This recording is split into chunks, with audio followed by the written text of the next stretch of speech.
nag-message na naman sa akin, try ko daw yung Kaita na click. Ayos yung nag-message sa akin ha, binigyan mo akong problema ha. Pasok tayo, boy. Yee! Yeehaw! PCX? Kaita click? Yeehaw! Ang issue, walang ABS sensor. Hindi, gagawa natin paraan yan dito. Modifikasi. So, ito na, success. Tignan nyo naman yung sensor natin, oh, nasa loob, hindi halata. Pag tinignan mo, asan yung sensor? Secret! So boy, marami nagko-comment sa atin, ang pangit daw ng tindig ni Pexy. Sinabi ko naman sa inyo, na standard pa po yung shock natin sa harapan, standard pa yung shock natin sa likuran. Talagang pangit pa tindig niyan. Kasi naghahanap nga ako ng mga shock na po pwede dito. Okay, marami tayong nakikita, DBS, TRC, yung mga magaganda. Pero, gusto ko kasi maganda, pogi talaga. Hindi ako satisfied dun sa mga shock na yun So ngayon, may nag-message na naman sa akin. Sabi niya, try ko daw yung Kaita na click. Ngayon, na-curious ako. Meron na tayo dito, syempre. Na-curious ako. Ngayon, ito kasi yan. Syempre, ang Kaita sa click, hindi naman nagkakalayo sa PCX yan. Pero ang unang-unang pinagkaiba na kaagad niyan, inner tube. Ang inner tube ng PCX, napakalaki. Napakataba. Tignan mo naman dito, Kumbaga ito, Amerikano. Ito, Hapon. Ganun. Ngayon, madali lang ang solusyon doon. Meron sinushoot dito, protection. Di ba? Meron niyang sinushoot dyan. Kung napanood niyo yung vlog ni Sabery, yung kay Jorno niya, yon, ang tawag doon, reducer. Sa mga nagsisetup, sa mga modification sa motor show, napakatagal na naming alam yan. So, walang problema doon. Yung protection. So, may kakabit natin yan dito. Ito ang tanong. Ang click, walang ABS. Pero si PCX may ABS. Etong shock ng click, saan mo ilalagay yung ABS? Yun ang tanong, di ba? Maski ako, napapaisip ako kung paano Pero syempre, hindi natin malalaman yan kung hindi natin isasalpak. Tapos, kung makikita nyo, wala ring tornilyuhan ng fender. Kasi ang PCX, ito. Ayun may tornilyuhan siya ng fender. Aray ko. Ayos yung nag-message sa akin binigyan mo akong problema Papaisip tuloy ako. Sige, try natin. Subukan natin kung ano makakaya natin magagawa dito. Subok, tara, let's go! Ito na, inumpisa na namin yung kalokohan namin. Aro ko, Diyos ko. Ano ba itong binigay niyong challenge sa akin? Kaya-kaya namin to. Honda Click sa PCX. Ay! So ito, tinetesting muna namin. At kasi yung ABS sensor talaga yung magiging palaisipan dito. Paano ba mangyayari sa ABS sensor?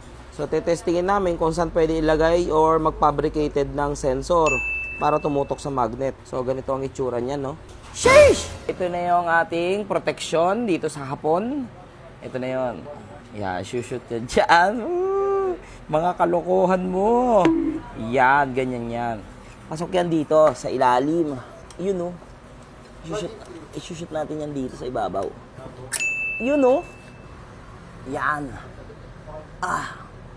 Ayaw ma-shoot ng isa. May tornilyo pala. Kaya ayaw ma-shoot. Yun. Yan na siya. Ganyan na. Tapos, pag sinut natin yan, ganito na yan, oh. Yun, oh. Yun, oh. Okay, let's go. Aray ko. Ang sakit mo sa ulo. Pero nakabit na namin ngayon. Yun na yung reducer. Ito na. Tinetesting natin yung spacer. Sana plug and play para onti na lang mga modification natin.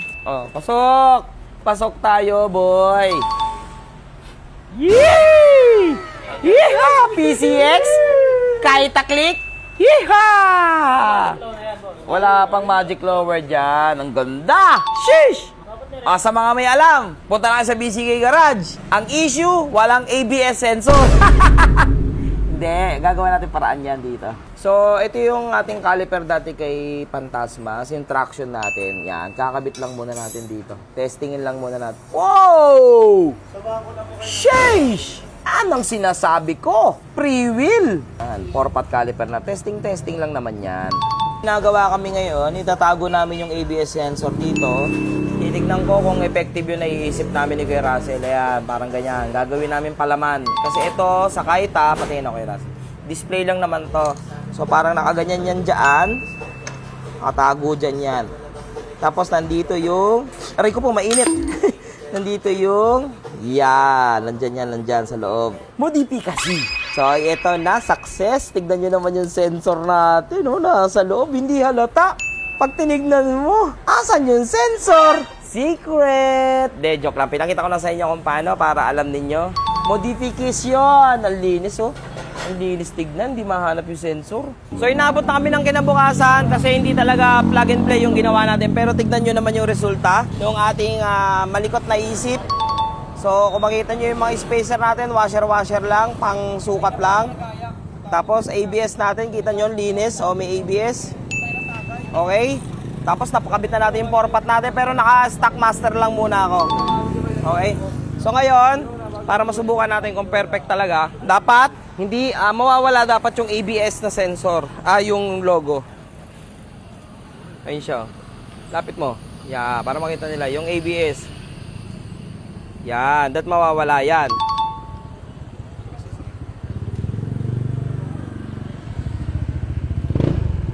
So, testing na rin natin. Testing.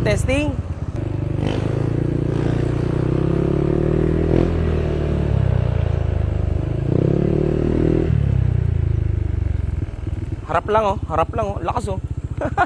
So, nawala ABS natin. Tignan nyo. So, all goods! So, medyo malalim lang yung preno natin kasi nga, stock brake master lang gamit natin. So, ang goal lang muna natin dito, mapaandar ng smooth yung click na shock sa PCX. So, makita nyo naman, punta sa gitna. Sentro yung gulong natin, di ba? So, converted.